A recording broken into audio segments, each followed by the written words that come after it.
할렐루야. 네. 아침부터 북한 선교 동행 프로젝트, 동행 컨퍼런스에서 오신 여러분 주님의 이름으로 환영하고 감사드립니다. 네, 이 시간 저희 찬송곡 204장 예수로 나의 구주 삼고 찬양 같이 함께 하고요. 그 다음에 우리 양준길 목사님께서 경건에 약간 인도해 주시도록 하겠습니다. 찬송가 204장 예수로 나의 구주 삼고 예수로 나의 구주 삼고 성령과 피로써 거둔다니 피로써 거둔 이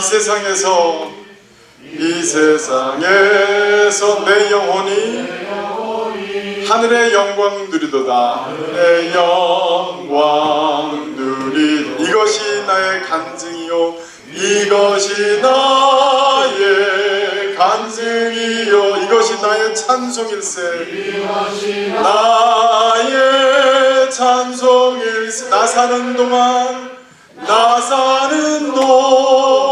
끊임없이 구주를 찬송하리로다. 찬송하리로다. 온전히 주께 맡긴네요. 온전히 주께 맡긴네요. 사랑의 음성을 듣는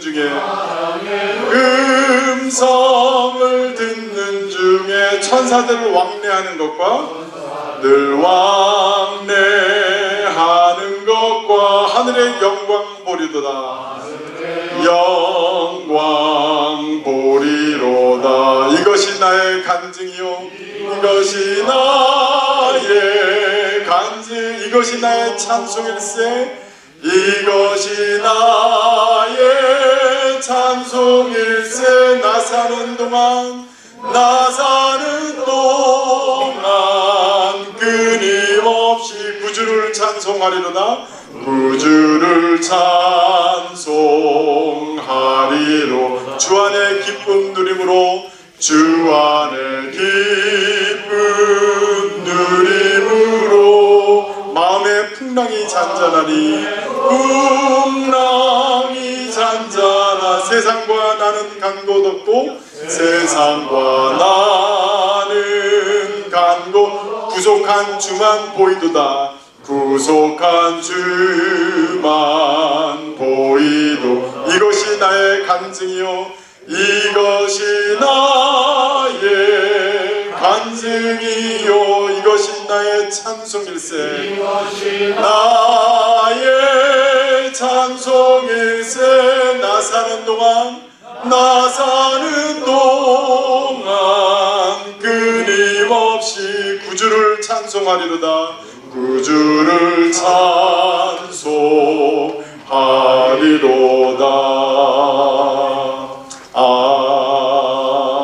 아멘. 잠깐 기도하겠습니다. 사랑의 주님, 그렇습니다. 우리의 인생이 우리의 것이 아니라 우리를 위하여 십자가 못 박혀 돌아가신 우리의 사랑하는 주님 예수 그리스도의 것임을 이 시간 함께 고백합니다.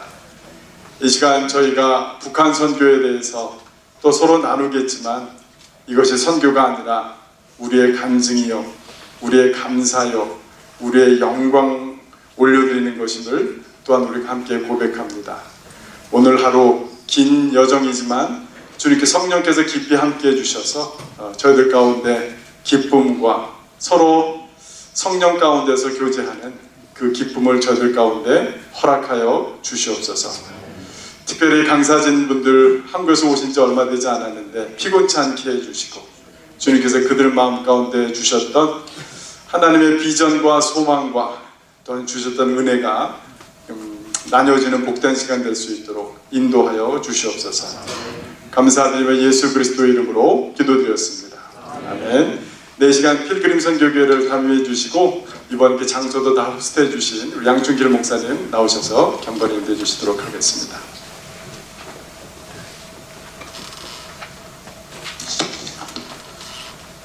우리 하나님의 말씀 느헤미야 1장 4절로 11절까지 말씀 보겠습니다. 느헤미야 1장 4절로 11절까지 말씀을 우리 한 절씩 교독하면 좋겠습니다. 제가 먼저 4절을 읽습니다.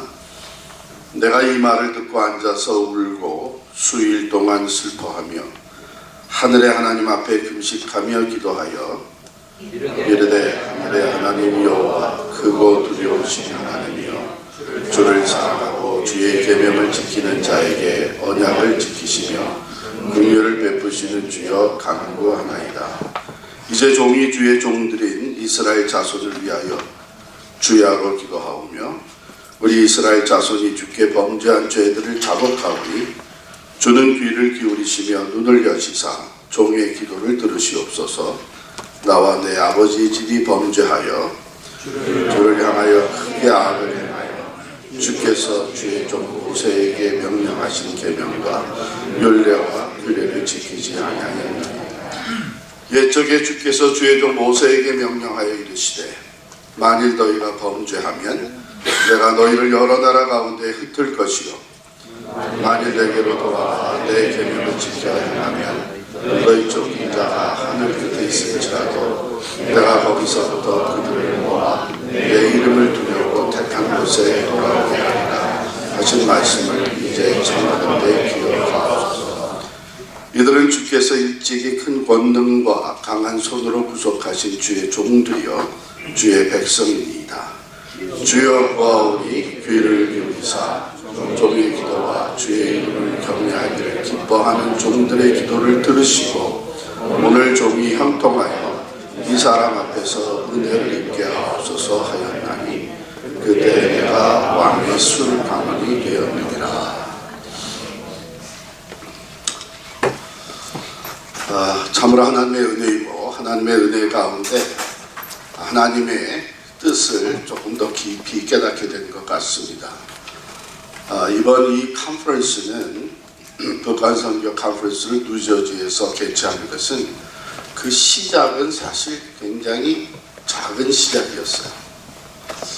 그런데 준비하는 과정에 이게 조금씩 커지고 정말 상상치 못했던 일이 벌어졌는데 여러분 잘 아시는 대로 우리 북한 선교에 앞장서 섬기시는 분들 기관들이 총 연합해서 다 뉴저지로 오시게 됐어요.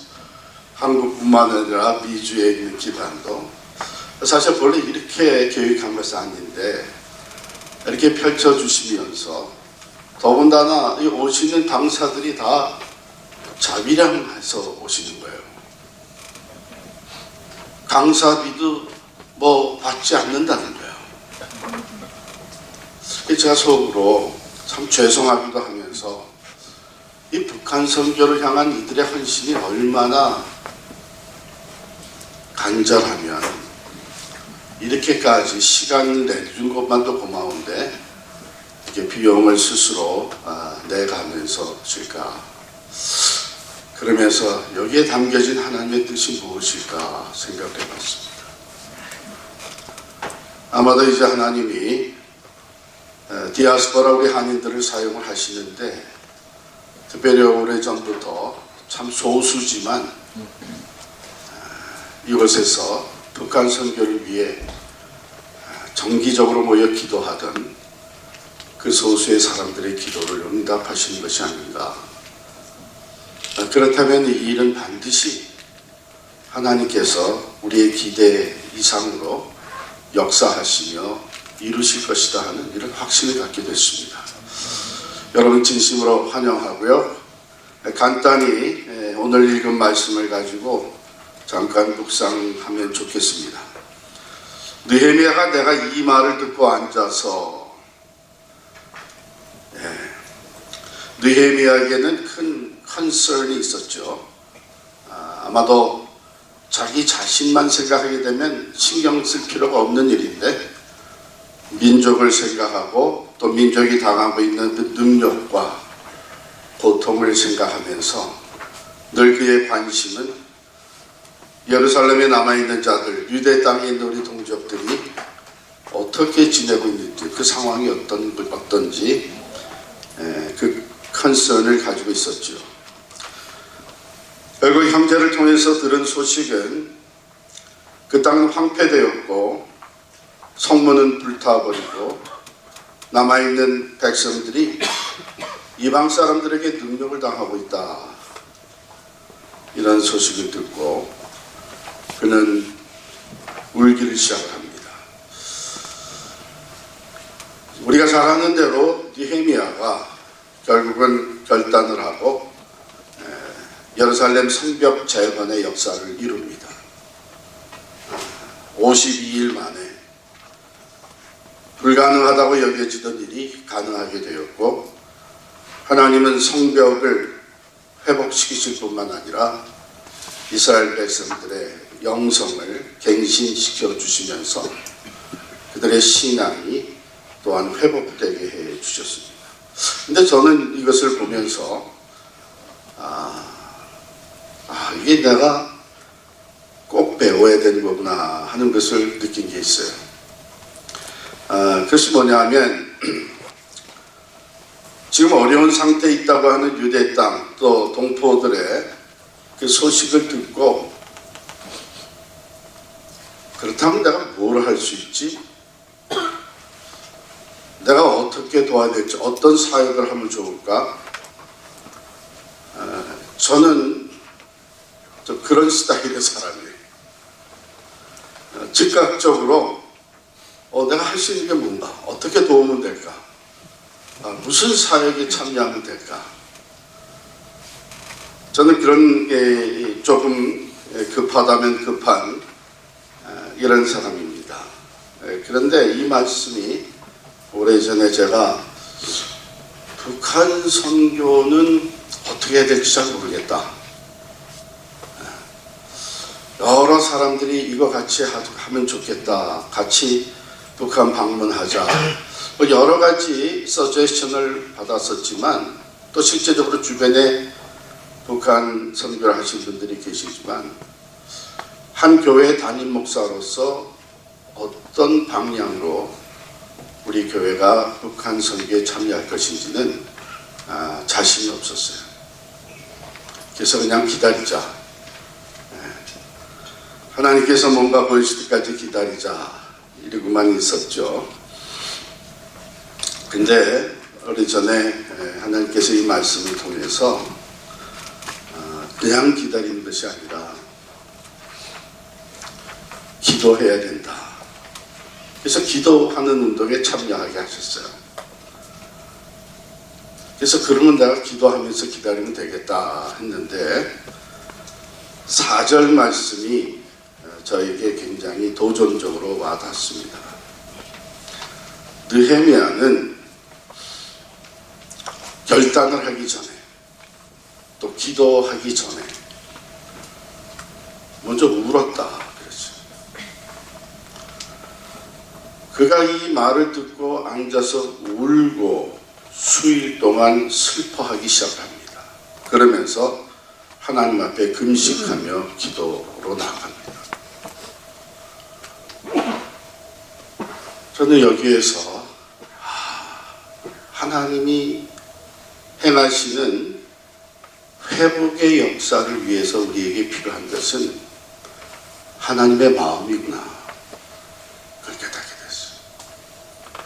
The compassionate heart of God.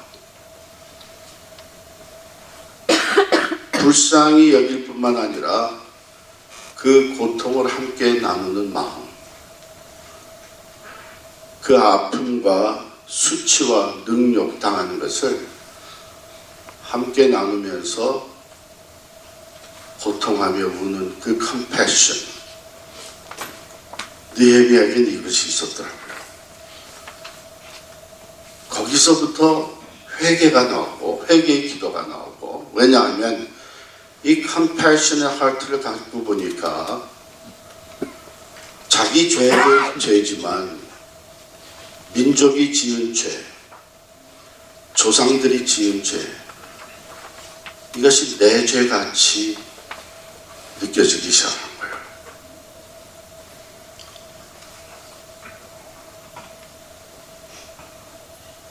이 compassionate heart of God, 이 하나님의 마음, 이 마음을 가지고 지금 북한의 모든 체제, 또 주체 사상, 우리가 어제도 들었고 거듭 듣는 것이 이것은 단순한 체제 문제나 이념 사상의 문제가 아니라 이것은 영적인 문제이고 지금 북한에서 일어나고 있는 여러 가지 잘못된 것 중에 하나님의 마음을 가장 아프게 하고 있는 것은 우상숭배라는 것이죠. 대대로 하나님을 섬기던 그 땅이 교회에서 예배가 드려지던 그 땅에서 이제는 인간의 동상이 숭배를 받고 월십이 되고 있는 우상숭배라는 것이죠. 그런데 그 우상숭배를 하고 있는 사람들이 한민족이에요. 우리와 같은 민족이에요. 서로 책임지고 서로 세워주며 하나가 되어 하나님의 역사를 이루어 나가도록 택함받은 우리 한민족 중에 이런 일이 벌어지고 있다. 그래서 저들과 우리 이런 생각에서 벗어나서 우리가 하나인데 우리들 가운데 하나님의 마음을 가장 아프게 하는 그 어둠의 권세가 아래 우상을 숭배하는 일이 있다고 하는 것이 저들의 일이 아니라 우리가 함께 하나님 앞에 고통하며 마음 아파하며 회개해야 될 일이라 이 생각을 갖게 됐습니다. 교회가 힘이 더해지고 가진 것이 많아질수록 여러분 어떤 현상이 일어나는 것인지 아시죠? 그래? 그런 어려운 문제가 있다 그래? 아이고 성벽을 다시 쌓아야 된다고?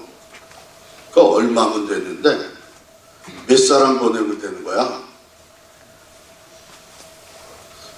없을 때는 먼저 하나님 앞에 기도로 나갔던 사람들이 교세가 커지고 힘이 생기고 자원이 많아지니까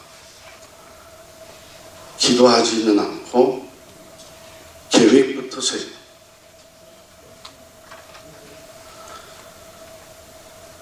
우리가 북한 선교에 진정한 동행이 되려면 이번 주제가 동행인데요.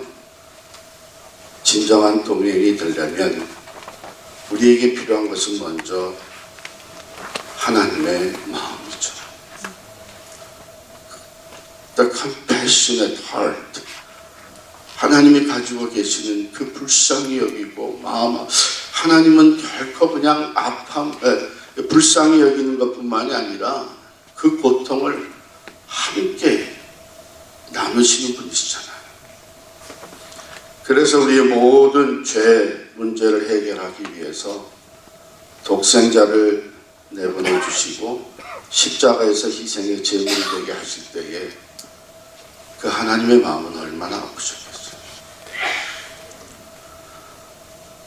우리가 이 마음에서부터 시작이 돼야 되겠다 하는 생각을 했고요. 이 마음을 가질 때의 진정한 회개가 그저 저들의 죄를 용서해달라는 회개가 아니라 우리의 죄를 용서해달라. 우리의 고통을 헤아려달라. 그런 기도가 이어질 수 있으리라 생각합니다. 뿐만 아니라 느헤미야는 우리가 11절에서 들여다볼 수 있는 대로 그는 결단을 합니다.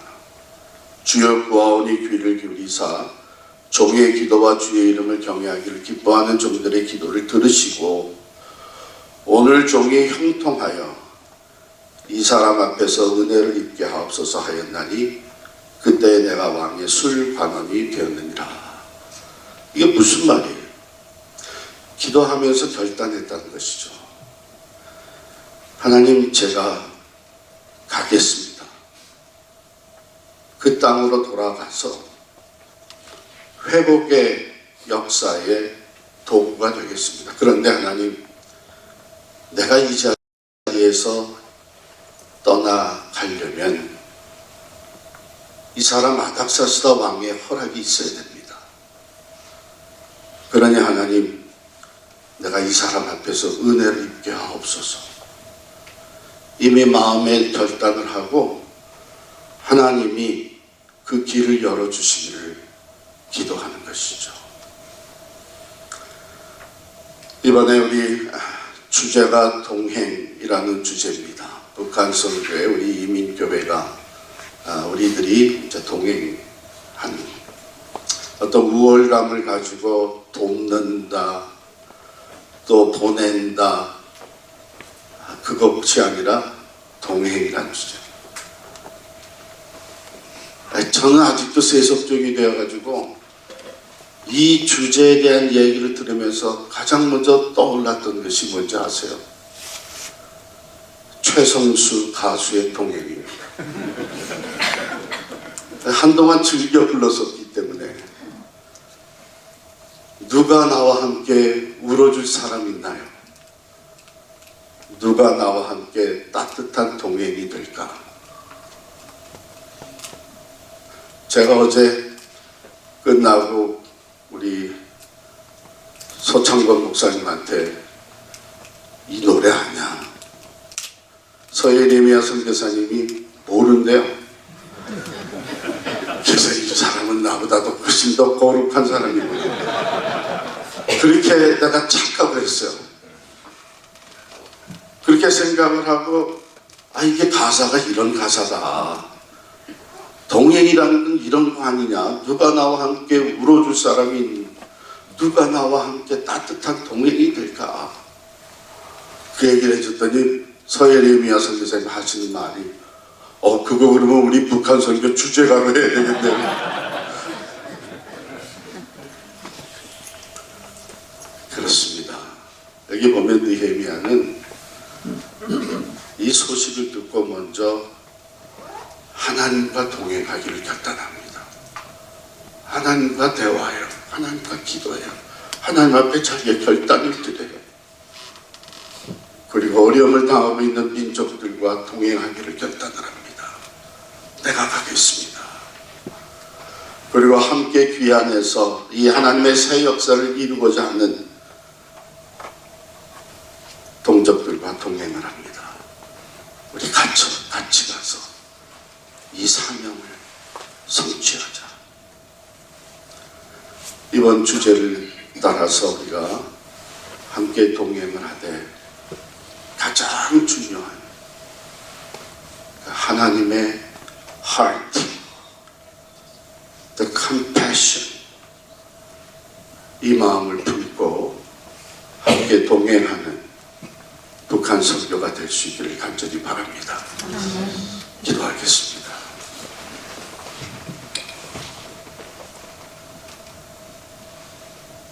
주님이 땅에 육신을 입고 오셔서 주의 사람들, 제자들을 부르시고 동행하시며 그 짐을 대신 지시고 십자가에서 그 죄값을 치러주신 구속의 은총을 되새깁니다. 북한에 대한 소식, 죽어가는 영혼들, 그 어둠의 권세, 우상 숭배로 하나님의 마음을 가장 아프게 하고 있는 현실 앞에 이제 우리가 하나님의 선교를 위하여, 그 땅의 회복을 위하여, 그 영혼들이 하나님께로 돌아오는 구속의 역사를 위하여 동행하기를 원합니다. 하나님의 마음을 우리에게 주옵소서. 주의 마음으로 충만케 하여 주옵소서. 예수님 이름으로 기도하옵나이다. 아멘.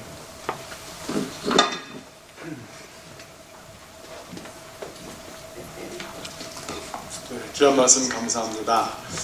저희가 좀 서로가 서로를 잠깐 그래도 좀 환영하는 시간 가졌으면 좋겠는데요. 먼저 잠깐 양옆을 보시고 앞뒤를 보시면서 잘 오셨습니다. 서로 환영합니다. 잘하셨습니다. 우리 한 번만 더 서로를 맞으면서 한 번만 더 하겠습니다. 소원을 두고 행하게 하시는 하나님을 기대합시다. 다시 한번 다 같이 한번 따라가 볼까요? 소원을 행하게 하시는 하나님을 바라봅시다. 아멘. 오늘 저희들 가운데 좀 멀리서 오신 분들 같이 잠깐 좀 할 텐데, 가장 멀리서 오신 분들은 아마 북한에서 오신 분들이 아닌가 싶은데 이 시간 우리 꼭 한국에서 오신 분들 그 자리에서 잠깐 좀 일어나 주시면 우리 서로 박수로 한국에서 오신 모든 분들, 네, 우리 박수로 환영하도록 하겠습니다. 잘 오셨습니다. 자비량으로 오시느라 감사합니다. 예, 저희 지역에서 어젯밤 LA에서 오신 분들이 계세요. 이 집 오늘 이 컨퍼런스 참석하기 위해서 너무 감사하고 놀랍고 감격입니다. 우리 LA에서 오신 분들 우리 잠깐 좀 일어나 주시면 우리 박수로 좀 환영하도록 하겠습니다. 아유, 감사합니다. 네. 잘 오셨습니다. 제가 필라델피아에서 어젯밤 그젯밤 밤에도 오시고 싶어 하셨는데 못 오신 분들이 계세요. 밤길이 어두워서 오늘은 꼭 와야 되겠다. 우리 혹시 필라에서 오신 분들 이 자리에서 좀 일어나 주시면 우리 같이 함께 환영하도록 하겠습니다. 네, 필라에서 오신 분들, 네, 감사합니다. 내가 필라보다는 멀리서 왔어요.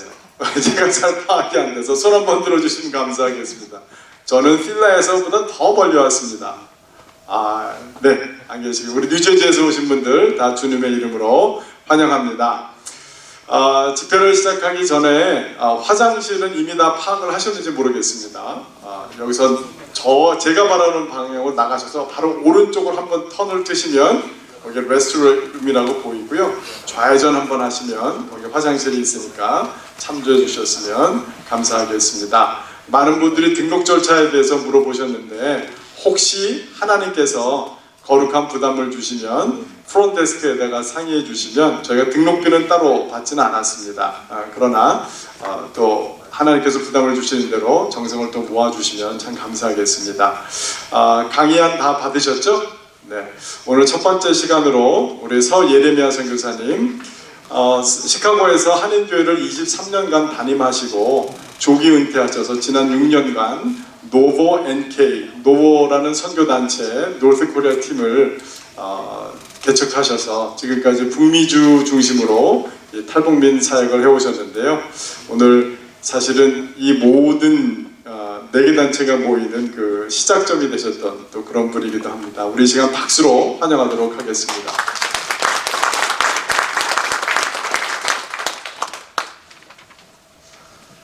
네, 안녕하세요.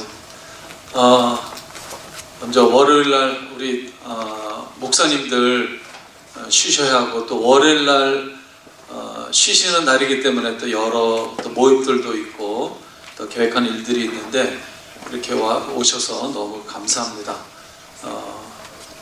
정말 그 작년 6월 초에 뉴저지에 와서 양충주 목사님 또 윤명호 목사님 같이 이렇게 비전을 나누면서 두 분이 워낙 스케줄이 또 바쁘신 분들이기 때문에 내년 일정을 해서 지금 이번에 하는 날짜를 잡고 계속 기도하고 준비했는데 사실은 노바 NK와 통일소망성교회가 함께하는 그런 이제 선교 대회로 생각을 했는데 제가 가을에 늘 한국에 가서 사역을 하는데 한국에서 이제 북기총 우리 회장님, 이사장님 또 우리 숭실대 기독교 통일 지도자 센터 우리 하충혁 교수님하고 또 김혁 교수님 또 만나서 얘기하는 가운데 사실은 지금 오늘 제가 발표하는 이 주제 이것을 오래전부터 이게 탈북민 교회를 도울 수 있는 이민교회가 할 수 있는 최선의 방법이다 그렇게 하면서 나름대로 추진해 왔는데 이미 북기총과 이 숭실대 센터에서 또 이렇게 협력해서 일을 하고 있는 거를 제가 발견을 하고 그러면은 함께 하는 게 좋겠다 해서 하나님이 그렇게 인도하셔서 이번에 이렇게 귀한 선교 대회 또 컨퍼런스를 하게 됐습니다. 준비하면서 그 2024년도잖아요. 2024년이 이런 오늘 주제와 의미가 있는 게 한국의 탈북민 교회가 처음으로 세워진 게 2004년도입니다. 오늘 2024년이니까 만 20주년 되는 해에 정말 처음에는 열매가 미미하게 보였지만 지난 20년 동안 어제 또 토요일 집회 참석하신 분들은 우리 정영신 회장님 프레젠테이션을 통해서 보셨지만 우리가 생각지 못한 놀라운 열매가 지난 20년 동안 맺힌 것을 여러분들이 보게 되었습니다. 그래서 지난 20년의 탈북민 교회 역사도 우리가 한번 조망을 하고 또 과거를 돌아보고 현재를 보고 미래를 또 계획하고 준비하는 그런 의미 있는 해이기도 한데 그 의미 있는 해 벽두에 뉴저지에서 이렇게 4개 단체가 연합으로 하게 된 것은 얼마나 감사하고 의미가 있는지 모르겠습니다. 저는 지금 3개 단체는 다 한국에 있고요. 이제 노버 NK만 미국에 있는데 저는 1990년도에 미국에 신학 공부하러 왔는데 올 때 저는 조금 나이가 늦게 이제 신학을 시작하기 때문에 MD하고 THM 5년 공부하고 한국에 돌아가는 계획으로 왔습니다. 그런데 지금 35년째 미국에 있는데 하나님께서 그 이민교회 목회를 하게 하신 그 이제 뜻이 점점 분명해지고요. 제가 2018년도에 조기 은퇴하고 이 북한 선교사로 제가 헌신을 하고 6년째가 되었는데 이 일을 위해서 이 탈북민 교회도 이해를 하고 또 이민 교회를 잘 알고 있는 경험한 사람이 할 수 있는 그러한 사역을 하나님께 저에게 맡겨주셔서 지금 이 사역을 기쁨으로 감당하고 있습니다. 저는 이제 1998년도부터 시카고 한인교회 담임 목회를 시작했는데 저희 부모님이 이제 고향이 이북이시고 그래서 오래전부터 북한 선교에 대해서 민족 통일에 대해서 기도하고 생각을 많이 해왔고 그래서 자연스럽게 담임 목회를 시작하면서 북한 선교도 같이 했습니다. 2005년도에 우리 이빌린 목사님이 교회를 그 한 해 전에 1호 교회죠. 열방생 교회가 탈북민 1호 교회인데 2005년도에 저희 교회와 연결이 돼서 저희 교회가 후원하고 동역하면서 지금까지 해오고 있습니다. 2006년도로 제가 기억을 하는데 2006년도에 우리 그 당시에 지금 북기총의 전신인 탈북민 목회자 연합회가 있었어요. 탈북민 목회자 연합회가 있었는데 임원들이 제가 머무는 숙소에 찾아오셔서 그 탈목연 미주 이사장을 좀 맡아달라고 부탁을 하시면서 저한테 목회를 좀 가르쳐 주십시오. 우리 탈북민들에게 목회를 가르쳐 주십시오. 그때 그 자리에 있었던 분들은 기억하시면 모르겠지만 제가 정말 너털 웃음을 지었습니다. 웃으면서 아니 제가 여러분들한테 목회를 가르쳐 주냐고요. 저도 이제 뭐 목회 시작한 지 얼마 안 됐고 저희 교회가 하나님의 은혜로 부흥하고 있었지만 작년 출생한 200여 명 정도 되는 이민교회로서는 뭐 큰 교회지만 한국교회 뭐 몇만 명 되는 교회도 많고 몇천 명 되는 교회 또 목회 경험도 많은 목사님들도 많은데 그 당시에 탈목연의 회원이 한 70여 명 된다고 그러더라고요. 이미 이제 목사님이 되신 분들도 몇 분이 계셨고 대부분 이제 신학생들이었죠. 한 70여 명 정도 되는데 목회를 가르쳐 달라는 거예요. 그래서 아니 여러분들이 한국에서 신학을 하고 한국에서 목회를 할 건데 한국의 훌륭한 목사님들이 얼마나 많은데 그분들한테 목회를 배워야지. 제가 뭐 이민교회 저도 경험도 별로 없는데 그런데 그게 아니라는 거예요. 그러니까 이제 내용은 뭐냐면은 신학교를 가서 신학 공부를 하면서 이제 부교육자 생활을 해야 되잖아요. 그리고 또 졸업하고 풀타임 또 사역을 해야 되는데 그런 기회가 주어지지 않는다는 거예요. 한국 교회가 탈북민들에 대한, 탈북민 목회자들에 대한 이해도 아직 준비되지 않은 때였고, 그러니까 이제 탈북민들이 본격적으로 들어오기 시작한 게 90년대 말 2000년 초부터잖아요. 그러니까 한국 교회가 준비가 안 된 거죠.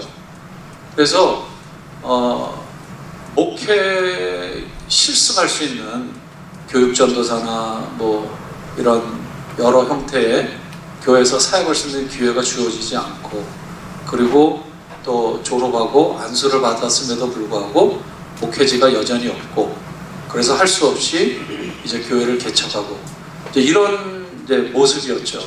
그래서 저는 2006년도부터 탈모교원을 섬기면서 매년 수련회에 와서 같이 교제 나누고 또 말씀 전하고, 그러면서 그 당시 이제 저희 교회가 선교를 여러 지역에 하고 있었는데 1년에 한 번씩은 그쪽으로 갈 기회가 있었고, 그러면 한국을 들렸습니다. 한국을 들리면 가능하면 탈북민 교회를 방문하려고 했습니다. 그래서 지금까지 이제 많은 탈북민 교회들을 직접 제가 현장을 가서 보았고 같이 예배 드렸고 또 많은 목사님들과 이제 교제를 해오고 있습니다.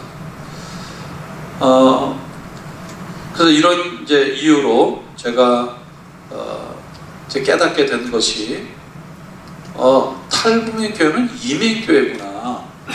탈북민 교회는 이민 교회라는 것을 제가 깨닫게 되었어요. 예. 우리가 지금 북한 선교할 때 가장 큰 착각은 뭐냐면 우리가 똑같이 생겼고 똑같이 바로 말이 통하기 때문에 같다고 생각하는 게 이제 큰 문제거든요. 제가 이 사역을 계속 해오고 또 2014년도부터 그냥 만 10년이 됐는데 2014년도부터는 시카고 지역으로 들어온 우리 탈북민 젊은 우리 자매들 저희 집에서 같이 살았습니다. 적게 2명에서 4명 정도 지금도 같이 생활하고 있는데 이렇게 가끔가다 한 번씩 만나서 이렇게 교제 나누는 것과 같이 살면서 경험하니까 제가 몰라도 너무 몰랐구나 하는 것을 깨달았어요. 그리고 달라도 완전히 다르구나. 거의 외국인이구나. 이런 생각을 제가 하게 됐어요. 깨달았어요. 정말 다릅니다. 뭐 뻔하잖아요. 우리가 살아온 그 체계, 시스템과 또 이념과 제도와 또 문화와 모든 것이 지금 내년이면 80년이죠. 해방 금년에 79년이거든요. 분단 지금 3세대를 지금 지나가고 있는 과정이기 때문에 굉장히 다릅니다. 예, 그래서 그런 거를 제가 이제 깨닫게 되었고요. 그러니까 완전히 다른 북한에서 살다가 한국에 와서 새로운 환경에 적응하면서 살아가야 되는 이민자들이다. 그리고 그 탈북민 교회는 이민교회다라는 그런 관점을 갖게 됐고 그렇게 이해하게 되었습니다. 그렇기 때문에 이민교회가 우리가 또 우리가 섬길 수 있는 그런 부분이 있다는 것을 알게 되었습니다. 오늘 제가 나눌 주제는 탈북민 교회와 한인 교회의 동행입니다. 근데 편집하시는 분이 동행이 뭐냐? 동맹이다. 이렇게 바꿔버렸어요. 제가 보니까. 제가 오늘 확인했습니다. 지금 순서를 보니까 제목을 저는 분명히 동행으로 보냈는데 탈북민 교회와 한인 교회가 동행 정도 해가지고 이게 뭐가 무슨 일이 되겠느냐? 동맹해야지. 이런 편집자의 의도가 들어가 있는 것 같습니다. 저는 전혀 제가 왜 이 동행이라는 단어가 너무나 귀한 단어인가는 뒤에 가서 좀 설명을 드리겠습니다. 제가 우리 강사님들 6분이 40분씩 시간을 배정을 받았어요. 그래서 가능한 한 30분하고 10분 질의응답 하는 시간을 갖도록 하겠습니다. 오늘 6분이 이제 각기 다른 주제지만 같은 공통의 그 내용을 가지고 우리가 이야기를 하게 됩니다. 저는 오늘 탈북민교회와 이민교회 동행의 총론 같은 그런 말씀을 여러분들에게 드리겠습니다. 여러분들 강의안 보시면 2번에 탈북민교회와 이민교회의 공통점, 이민자로 구성된 교회 제가 말씀을 드렸죠. 그래서 제가 지금 하고 있는 사역 중에 하나는 한국의 탈북민 목회자들 부부 수련회를 정기적으로 인도를 하는데 첫 모임에서 제가 이 얘기를 했어요. 탈북민 교회와 이민교회, 미주 이민교회 공통점 해서 쭉 했더니 많은 의문점이 풀렸다는 거예요. 왜 목회가 안 되는가? 한국교회 목사님들이 세미나도 해주고 해주는데 뭔가 좀 거리감이 있다는 거죠.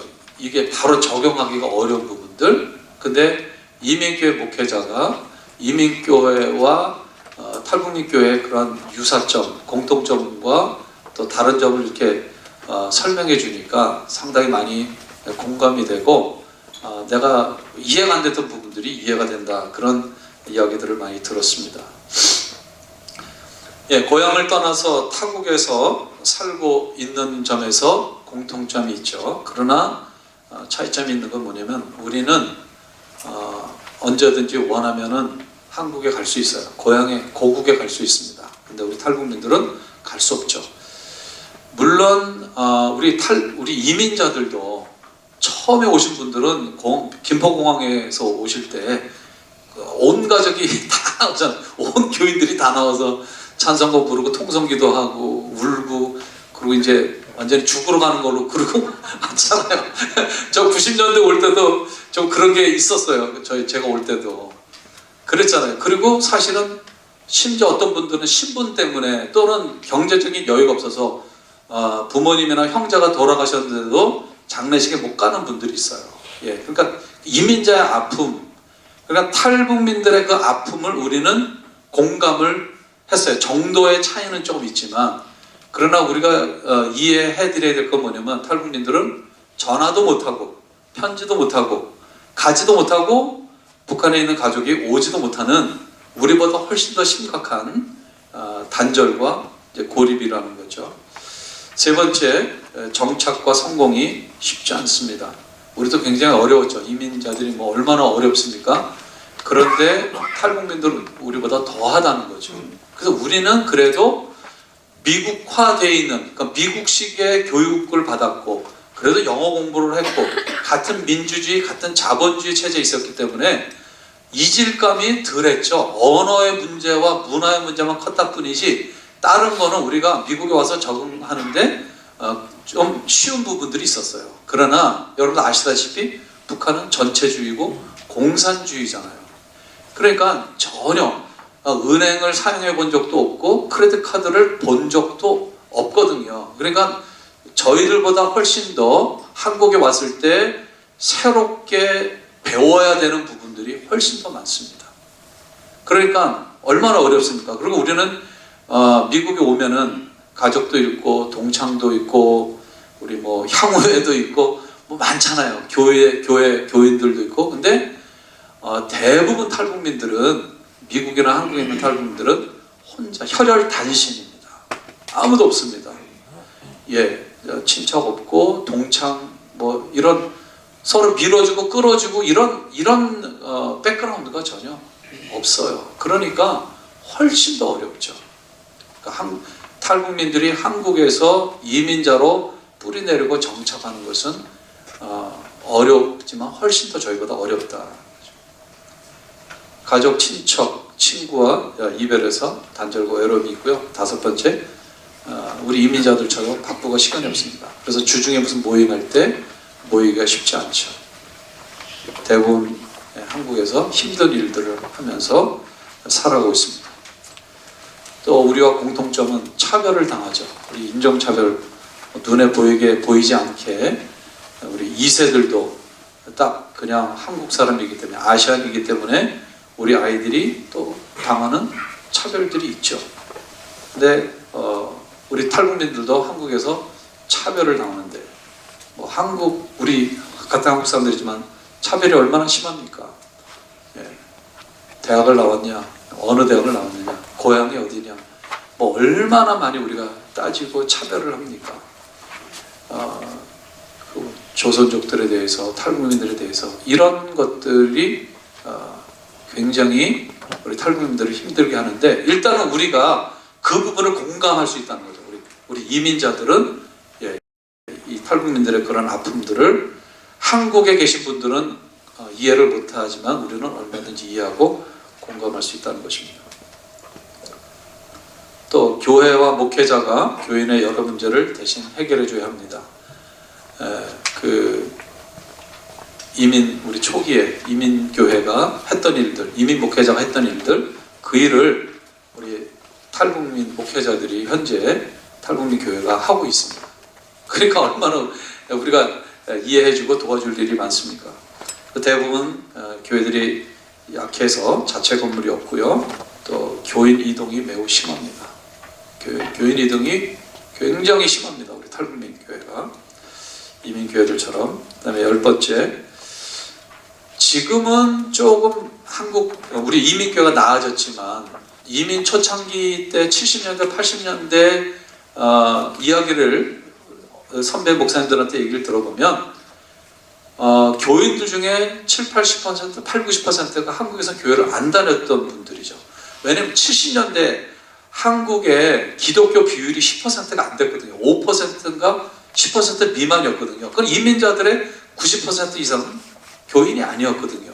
근데 무조건 도움받으러 교회를 갔잖아요. 교회를 가야 도움받고 거기서 한국 음식을 먹을 수 있고 또 이제 학교나 직장 이런 걸 다 목사님들이 해주니까 무조건 교회를 갔죠. 그러니까 교회 구성원 대부분이 불신자 내지는 초신자들이었어요.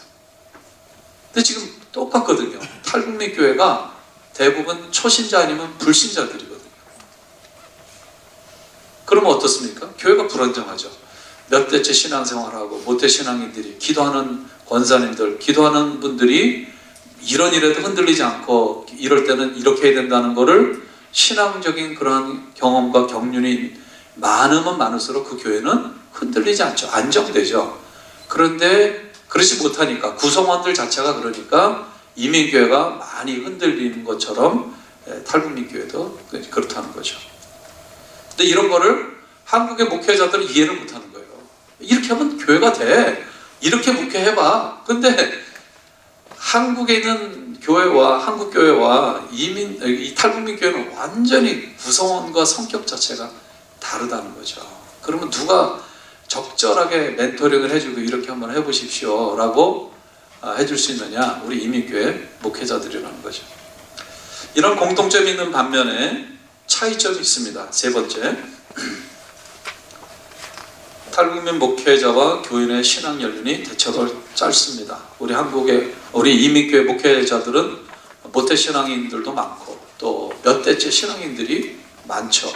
거기에 비해서 탈북민들은 중국에서 이제 처음 복음을 들었거나 아니면 한국에 나와서 이제 믿기 시작했거나 그러거든요. 그러니까 탈북민 목회자들 자신도 이 신앙 기간이 짧을 뿐만 아니라 목회 경력은 더 짧죠. 이제 그런 게 이제 차이점이고요. 그렇기 때문에 목회 경험과 지식이 상대적으로 부족하고요. 또 탈북민 교회는 대부분 교세가 약하고 재정적으로 열악한 가운데 있습니다. 네 번째, 대부분 고향의 가족들에게 경제적 지원을 하고 있습니다. 우리 탈북민 교인들 보면 빨리 가족들을 데려와야 되니까, 부모님을 데려오고 형제들을 데려와야 되니까 그 브로커 비용을 마련하기 위해서 일주일 내내 일합니다. 투잡, 쓰리잡 하면서 그 돈을 모아서 6개월 안에, 1년 안에 이제 가족들을 데려오기 위해서 정말 열심히들 삽니다. 돈을 안 쓰면서 그 돈을 모아서 가족들을 데려오는 일을 합니다. 그러다 이제 시간도 없을 뿐만 아니라 헌금 생활 자체를, 헌금을 왜 해야 되는지 모르니까 헌금도 잘 몰라서 또 돈이 아까워서 안 할 뿐만 아니라 그 돈을 더 급하게 써야 될 곳이 있기 때문에 교회는 상대적으로 이제 열악할 수밖에 없죠. 재정적으로. 그 다음에 탈북민 교회와 이민 교회의 큰 차이점은 뭐냐면은 우리 탈북민들 대부분이 트라우마, 상처, 분노, 병이 있습니다. 보통 두세 가지 아픕니다. 두통, 위장병은 기본입니다. 거기에 뭐 관절염이나 또 뭐 불면증이나 뭐 여러 가지 부수적인 이제 병들이 있죠. 그래서 건강하지 못한 분들이 많고 그만큼 목사님들이 케어해야 될 분들이 많은 거죠. 그리고 이제 그렇게 자기 몸이 아프고 불편하니까 이제 뭐 갈등도 많을 수밖에 없죠. 예, 마음의 여유가 부족할 수밖에 없고, 그래서 영적, 육적, 정신적으로 아픈 사람들이 많다. 그 다음에 여섯 번째, 생활 청화가 있죠.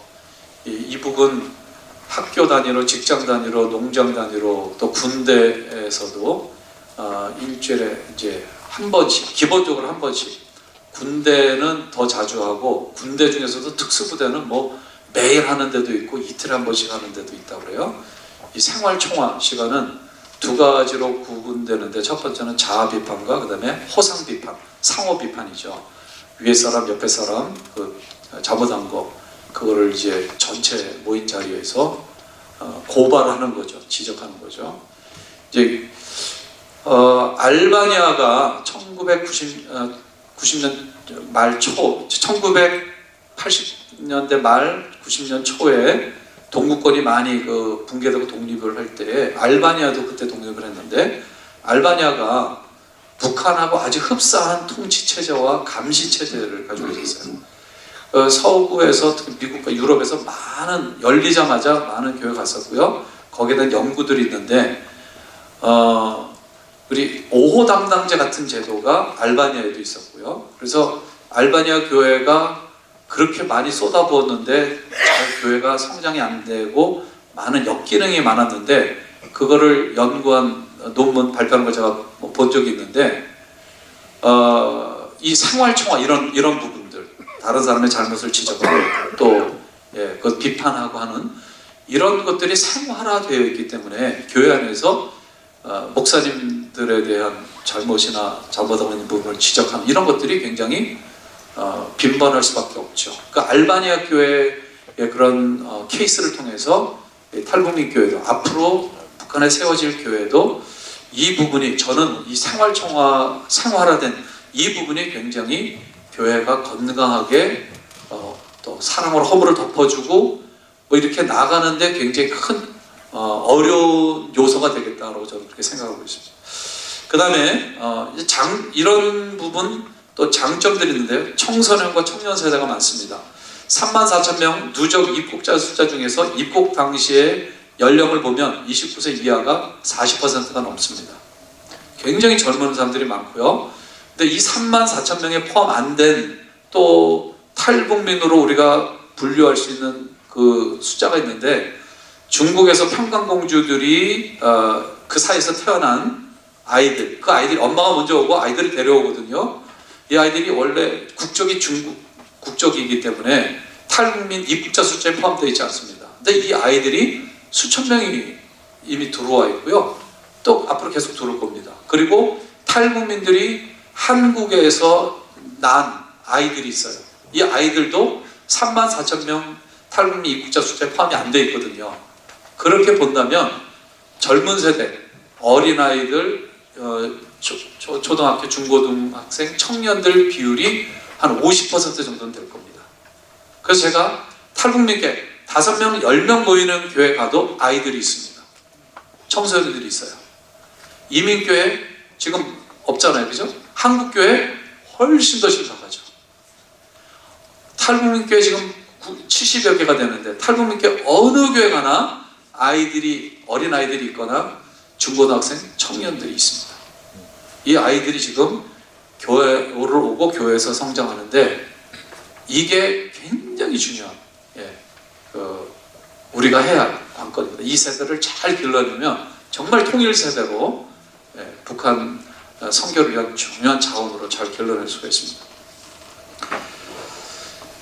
여러분들 이제 한국에 탈북민 교회 가서 예배 드려보신 분이 계실 줄 압니다. 한국에 가시면 꼭 탈북민 교회를 방문해 보십시오. 어느 교회나 교회가 뜨겁습니까? 은혜가 있습니다. 간절하기 때문에, 순수하기 때문에 교회마다 찬양이 뜨겁고요, 기도가 뜨겁고 눈물이 있어요. 아멘이 있어요. 공통적입니다. 어느 탈북민교회나 살아있어요. 은혜가 있습니다. 영적 갈급함이 있기 때문에, 또 아프기 때문에 치료의 능력, 신유의 능력, 이런 것들이 강하게 나타나죠. 어떤 면에서 볼 때 북한 선교의 최전방이기 때문에, 프론라인이기 때문에, 우리가 선교제에 가면, 선교지의 프론라인에 가면 성령의 강력한 역사들이 있잖아요. 사도행전적 역사들이 있잖아요. 이게 탈북민 교회는 있는 거예요. 그런 능력들이 계속 나타납니다. 그리고 탈북민 교회는 계속 부흥합니다. 코로나 기간에 한국 교회 숫자가 급격하게 줄었어요. 교인 숫자도 줄었어요. 이민교회도 숫자도 줄고 출석 인원도 줄었어요. 그런데 탈북민 교회는 코로나 전에 50여 개 있는데 지금 70여 개로 늘어났습니다. 이상하지 않습니까? 탈북민 교회가 줄어야 정상인데 코로나 기간에 늘어났어요. 그리고 교인 숫자도 늘어났습니다. 영적인 수준도. 이게 하나님이 지금 하고 계시는 너무 아주 분명한 모습들이죠. 그 다음에 10번째, 이 중요한 거죠. 북한 주민, 또 중국과 연결 교류가 있습니다. 아무리 작은 교회도 대부분의 우리 탈북 성도들이 중국에서 살다가 오신 분들이 많기 때문에 거기에 가족이 있거나 또 그 동네에 다른 탈북 언니, 동생들이 있어요. 그래서 연결이 되어 있습니다. 그러니까 바로 중국 안에 있는 우리 북한 동포들과 사역을, 한 교회와 우리가 동행을 하게 되면 북한의 사역도 같이, 이 중국의 사역도 같이 할 수 있을 뿐만 아니라 대부분의 우리 탈북민들이 저기 북한에 있는 가족들에게 돈을 송금할 때마다 전화 통화를 하고 있거든요. 연결이 되어 있거든요. 그러나 사실은 한 탈북민 교회와 동행하면서 사역을 하면 중국에 있는 북한 사역을 할 수 있고, 내지 사역까지, 북한에 있는 내지 사역도 할 수 있는, 이게 탈북민 교회가 가지고 있는 아주 중요한 중요성과 장점이죠. 이게 이제 탈북민 교회와 이민 교회의 차이점이기도 합니다. 제가 몇 시에 끝내야 돼요? 15분 더 하시면 되겠습니다. 15분이요? 15분. 네. 다음 페이지 보시면은 한인 이민교회의 장점. 예. 여러분들은 뭐 굳이 제가 설명하지 않아도 우리들의 이야기니까, 예. 타문학한 경험이 풍부하죠. 우리는 다 매일매일 크로스 컬처럴 상황 속에 살아갑니다. 예. 이웃과 관계, 직장에서, 또 내가 비즈니스 하면서 오는 커스터머와 또 내가 이용하는 가게들, 다 뭐 순간순간 우리는, 예, 또 뉴욕, 뉴저지 뭐 200인종, 예, 엄청나게 많은 다민족, 예, 다문화, 다민족, 예, 다인종, 예, 그 속에서 우리가 크로스 컬처럴의 삶을 살고 있고, 그래서 거기서 나름대로 적응을 다 했습니다. 수용을 하고 포용력이 있습니다. 특별히 1.5세 2세들이 우리 이민교의 큰 강점이죠. 2세들 굉장히 부드럽잖아요. 그 같은 청년들끼리 얘기하면 금방 친구가 되고요. 금방 마음을 열어요. 우리 탈북 청소년들, 청년들이. 굉장히 자기네들 잘 이해해주고 경청해주고, 그러니까 이제 미국 문화잖아요. 미국 문화에 우리들도 익숙해 있기 때문에 우리 탈북민들이 굉장히 쉽게 마음을 열고 공감대가 형성이 됩니다. 선교 DNA, 굳이 뭐 설명하지 않겠습니다. 아무리 작은 교회도 선교를 합니다. 선교적인 상황 속에 살고 있기 때문에 타문화 선교를 하고 있습니다. 이민자의 삶에 대한 노하우를, 이게 이제 우리가 도와줄 수 있는 거예요. 제가 아까 말씀드렸잖아요. 너무너무 힘들어요. 한국에서 이민자로 뿌리 내리고 살아가는 데는 너무너무 힘들어하는데 우리는 엄청난 노하우를 가지고 있어요. 그리고 은퇴하신 분들도 많아요. 시간 여유 있는 분들이 많이 계신데 한국에 가셔서 탈북민교회 출석해서 같이 교인으로서 이렇게 해봐라 이렇게 해봐라 해주는 것들이 얼마나 큰 도움이 되는지 모릅니다. 네 번째, 헌신된 목회자와 일꾼들이 얼마나 많습니까? 준비된 훈련된 분들이 얼마나 많습니까? 그 다음에 또 우리의 장점 중에 하나는 합법적으로 북한에 들어갈 수 있어요. 미국 시민권자들은 지금 뭐 일시적으로 밴된 상태지만 우리는 미국 패스포드는 북한에 들어갈 수 있어요. 예, 합법적으로 관광으로 들어가든가 사업으로 들어가든가 여러 가지로 들어갈 수 있기 때문에 우리가 탈북민교회가 동행을 하게 되면 탈북민교회 가족들이 예를 들어서 뭐 청진에 산다 그러면은 우리가 방문했을 경우에 뭐 청진에 갔을 때 여러 가지 우리가 다양한 사역들을 입체적으로 할 수 있는 그런 강점을 가지고 있습니다. 여섯 번째, 탈북민교회가 필요로 하고 있는 것을 우리가 줄 수가 있어요. 미국 비전 출입이나 영어 연수, 유학생 지원, 신학생 미국 연수 등 다양한 것들을 우리가 할 수 있고요. 일곱 번째, 아직도 미국은 세계 최강대국으로서 가지고 있는 게 많죠. 예? 미국이 소유하고 많은 장점과 자원을 북한 선교와 탈북민 교회를 위해서 우리가 활용할 수 있도록 도움을 줄 수가 있습니다. 예, 탈북민 교회와 이민 교회 동행 사역입니다. 저는 북기총과 숭실대가 이 동행 프로젝트를 하고 있는 걸 모르기 전까지는 저는 그냥 자매결연, 탈북민 교회와 이민 교회에 자매결연 사역을 해야 된다. 자매결연하는데 동행이라는 단어를 이렇게 도출해냈어요. 너무나 아름다운 단어고 정말 좋은 단어예요. 우리가 선교 후원을 한다, 탈북교회를 후원한다 그러면 이 후원이라는 단어 속에도 일종의 갑을 관계가 있어요. 후원하는 교회와 후원 받는 교회, 후원하는 목회자와 후원 받는 목회자. 예, 근데 이 동행은 동등한 거예요. 정말 동역이고요. 동역은 사역 역자가 들어가 있잖아요. 그러니까 자꾸 우리 일을 생각하는 거예요. 동행은 같이 걸어가는 거예요. 같이 사는 거예요. 같이 나누는 거예요. 같이 서로 사랑하는 거예요. 정을 주고받는 거예요. 그러니까 동행이 되어야 된다는 거예요. 예. 동맹도 좋지만 동맹 아닙니다, 여러분들. 동행입니다. 동행. 완벽하게 동행하는 거예요. 그래서 이거를 이제 뒤에 더 자세하게 할 거고요. 숭실대에서는 굉장히 오늘 우리 일단은 담임 목사님들께 나눠드리고 참석하신 분들한테는 PDF 파일로 저희들이 매뉴얼을 만들었는데 그거를 이제 이따가 김혁 교수님이 설명해주고 나눠드릴 겁니다. 동행을 어떻게 할 것인가, 무엇이 동행인가 이런 거에 대해서는 뒤에 설명해 주시겠습니다. 이제 제가 생각해왔고 같이 우리가 공감하고 있는 내용은 재정 후원이죠. 아까 쭉 설명했잖아요. 우리 탈북민들이 목회자들이 정말 힘들게 살고 있거든요.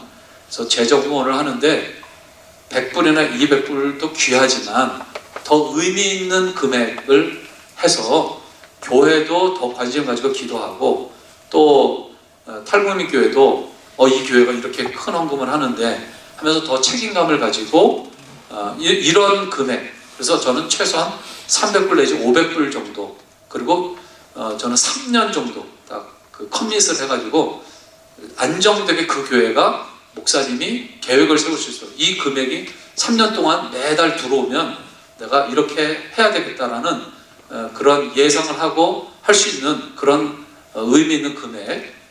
그래서 이 동행 프로젝트는 나중에 설명하지만 매뉴얼이 있지만 이거는 철저하게 가이드라인입니다.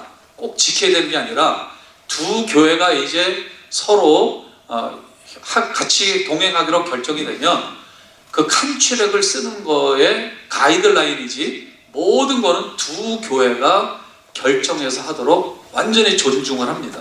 뭐 상급기관, 감시기관은 없고요. 저희들이 도와주는 거고 두 교회가 철저하게 동행하는 그런 시스템으로 갑니다. 형제교회로서 긴밀한 교류와 교제를 하고요. 특히 이제 한국에 많이 방문들 하시는데 방문하실 때 한국에 있는 우리 교회라고 생각하시고 그 교회 가서 예배드리고 그 교회 가서 또 뭐 특성도 하시고 기도도 하시고 헌금도 하시고 그렇게 하시고 또 목사님들이 가셔서 설교도 하시고 강단교류 부흥회도 하시고 그 다음에 우리가 남미로 단기 성경 많이 보내는데 한 팀 정도는 매년 그 교회로 한국으로 보내서 언어 연수, VBS, 뭐 중고등부 수련회나 이런 것들을 이제 해주는 계속 같은 한국에 있는 우리 교회, 미국에 있는 우리 교회 이런 의식을 가지고 같이 동행하는 그런 프로젝트입니다. 예, 그래서 쭉 이런 것들을 할 수 있고요. 가장 큰 베네핏, 이민교회가 가장 큰 베네핏은 뭐냐? 이 동행을 함으로써 북한 선교를 배울 수가 있습니다. 북한 선교를 할 수가 있습니다. 가장 확실한 북한 선교를 하고 나중에 북한이 열렸을 때 두 교회가 같이 북한에 들어가서 교회를 세우고 북한 선교를 할 수 있는, 그대로 다 연결 있는, 지금 뭐 A to G가 다 이루어지는 것이 이 동행의 장점입니다. 6번 지역 연합 북한 선교 모델인데 작년에 와서 이렇게 말씀을 나누고, 그 전부터 양 목사님 저하고 20년 이상 계속 또 선교회 같이 이사로 섬기면서 교제가 있었는데, 러브 뉴저지 목회자 우리 목사님들 공동체 이야기를 듣고 제가 너무 감동이 됐어요. 사실 미주의 다른 지역에 없거든요, 이런 목사님들 네트워크, 그런 아름다운 공동체가. 이게 조금 발전돼서 계속 그 네트워크로서 기능을 하지만, 활동을 하지만, 거기에 이 동행 프로젝트도 같이 하면 얼마나 좋을까, 이런 생각을 제가 하게 됐습니다. 그래서 이제 그런 제 아이디어를 지역 단위로 북한 선교하는 것도 참 좋겠다. 이번에 동행 프로젝트 하기로 한 10교회가 나온다. 그럼 10교회가 이제 네트워크를 갖는 거죠. 정기 모임을 하고 공유를 합니다. 우리 교회는 지금 한국에 있는 교회와 이런 프로젝트를 하고 이런 프로그램을 하고 있고, 나누고, 이런 부분이 안 되고 이런 걸 정기적으로 3개월에 한 번이나 6개월에 한 번 모여가지고 이제 하면은, 왜냐면 뭘 하다 보면 지치잖아요. 지치고 열기가 식잖아요. 그래서 같이 계속 갈 수 있도록 이렇게 지역 단위로, 특히 미국에 우리 작은 교회들이 많은데, 작은 교회들이 사실 힘들잖아요. 그러나 3교회, 4교회가 함께 동역을 하면서 한 교회를 동행교회로 하면은 정말 아름다운 이런 일들이 이루어지겠다. 그런 모델을 제가 여러분들한테 제시를 합니다. 그 다음에 마지막 3페이지를 보시면 미주에 4천여 개 교회가 있었죠. 근데 코로나 기간에 많이 줄어들어 지금 아마 3천여 개 정도 되는 것 같아요.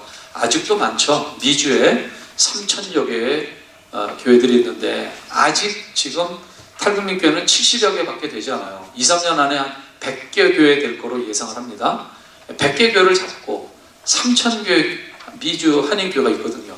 그러니까 얼마든지 우리가 할 수 있는 그런 이제 규모인데, 내년에는 우리가 우리 팀들이, 우리 4개 단체와 또 이 일을 해왔고 같이 하기를 원하는 단체가 있으면 같이 공동으로 주최해서 중부가 되든지 서부가 되든지 다른 지역에서 내년에 또 한번 하면서 미주 전역으로 확산될 수 있는 그러한 생각을 저희들이 지금 공유하고 있습니다. 통일민교회의 전망과 중요성. 갑자기 탈북민교회만 얘기하다 지금 제가 통일민교회로 용어를 바꿨는데, 저는 통일민교회를 선호합니다. 이 용어를. 왜냐하면 탈북민만 모이는 교회는 거의 없습니다. 1명, 2명이라도 한국 성도들이 있어요. 그러니까 점점 어느 교회는 탈북민보다 한국 사람들이 더 많은 탈북민 교회도 있고, 절반 되는 탈북민 교회도 있고. 근데 계속 우리 탈북민 교회하고 우리 한국 성도들 가운데서 굉장히 어렵게 사는 분들이 있는데, 모든 이런 지원들이 뭐가 오면은 탈북민들만 준다는 거예요. 그래서 소외감을 느끼기도 하고, 그리고 나는 탈북민이 아닌데 자꾸 탈북민 설교 중에 얘기하고 이러면은 내가 안 와야 될 때 와 있나, 이런 소외감 아닌 또 소외감도 느낀다는 거예요. 그래서 어차피 우리가 통일 연습하고 통일된 교회인데, 그래서 통일민 교회, 통일됐고 통일을 연습하고 통일을 준비하는 교회다라는 그런 의미로 통일민 교회라는 용어를 또 한쪽에서는 많이 사용하고 있습니다. 저는 통일민 교회라는 용어를 사용하고 있어요. 그래서 그리고 북한에 이제 앞으로 세워질 교회도 당연히 통일민 교회가 되겠죠. 북한 사람만 살 게 아니잖아요. 한국 사람들도 가고 우리 디아스포라도 가고, 여기 부모님이 저같이 부모님이 이북인 고향이신 분들 가실 거예요, 안 가실 거예요? 당연히 갈 거 아니에요? 거기서 살 가능성도 많잖아요. 거기에 우리 부모님 고향에 교회를 세우는데 일조하고 싶은 마음도 있고, 그러면 디아스포라 한인, 한국의 남한 성도, 북한 성도 같이 모여서 명실상부한 통일민교회가 되는데, 그 통일민교회의 이 모델들이 여기서 지금 준비되고 있고 하고 있다는 것입니다. 그래서 이 동행 프로젝트는 북기총이 오랫동안 준비해 왔고요. 이제 정영신 목사님 나오셔서 하시게 되는데, 너무 귀한 우리 목사님이 10년 전부터 이 통계를 매년 해내오셨고, 최근에는 계속 전수조사를 하면서 정확한 통계를 여러분들이 이제 보시게 됩니다. 그래서 북기총이 중심이 돼서 이 사역을 계속 해나갈 겁니다. 저희 노반케이는 미국에서 이 일을 하고 있는, 현재로서는 뭐 유일한 단체이기 때문에 저희가 이민교회들이 동행 프로젝트를 하기를 원하면 저희들이 돕는 일들을, 정보를 제공하는 그런 일들을 하겠습니다. 질문 있으면 질문 주시고.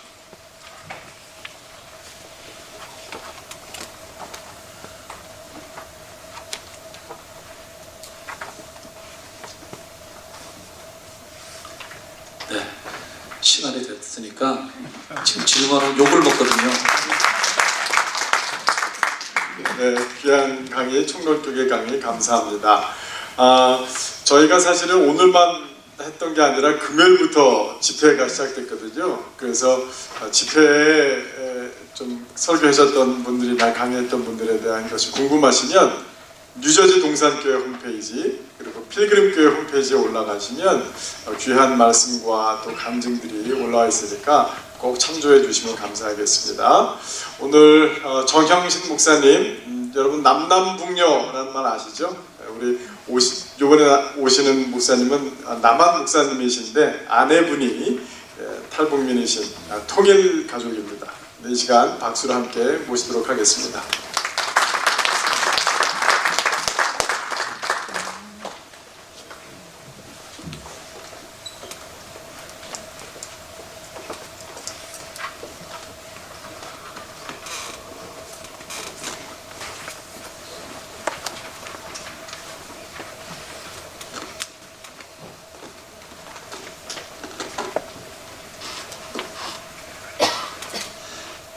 반갑습니다. 북한기독교총연합회 정영신 목사입니다.